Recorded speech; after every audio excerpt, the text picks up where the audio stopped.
Hi everyone, welcome to another videos. আমি আবার একটি টেবিল ল্যাম্প ফ্লাওয়ার পট বানানোর চেষ্টা করলাম প্লাস্টার দিয়ে।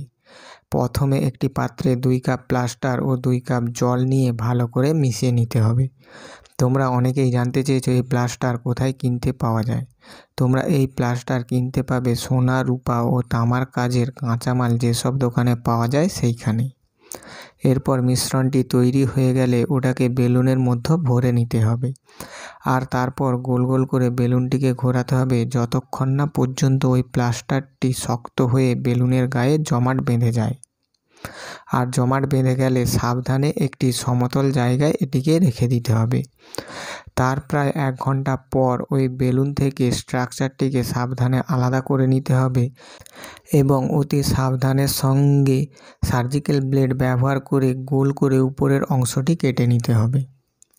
তারপর নিজের ইচ্ছে মতো যে কোনো ডিজাইন করে ওই ব্লেডের সাহায্যে কেটে নিতে হবে। আমি এইখানে একটি স্টার কাগজে বানিয়ে নিয়ে তার অনুকরণে অনেকগুলি ছোট ছোট স্টার এঁকে নিয়েছিলাম এবং সেগুলিকে সার্জিক্যাল ব্লেডের সাহায্যে কেটে নিয়েছি। একটা কথা আমি বলবো, যারা আমার এই ভিডিওটি দেখছো, তোমাদের হয়তো মনে হতে পারে এটা বানানো খুবই কঠিন, কিন্তু ব্যাপারটা তেমন না। এটা অতি সহজেই বানানো যায়, শুধুমাত্র একটু ধৈর্য ধরে বানানোর চেষ্টা করতে হবে। আমিও যখন প্রথম এটা বানাতাম তখন প্রায়ই বেলুন থেকে স্ট্রাকচারটি আলাদা করার সময় ভেঙে যেত। তো প্রথম এই অসুবিধাটা হতো, কিন্তু করতে করতে যখন অভ্যাস হয়ে যাবে তখন তোমরা নিজেরাও বাড়িতে এটি অতি সহজেই বানিয়ে নিতে পারবে। আর সবশেষে এর মধ্যে একটি লাইট ফিটিং করে রোটেট ডিসপ্লে মেশিনে বসিয়ে আমি এটিকে তোমাদের কাছে উপস্থাপন করেছি। ভিডিওটি ভালো লাগলে লাইক, শেয়ার ও সাবস্ক্রাইব করবেন।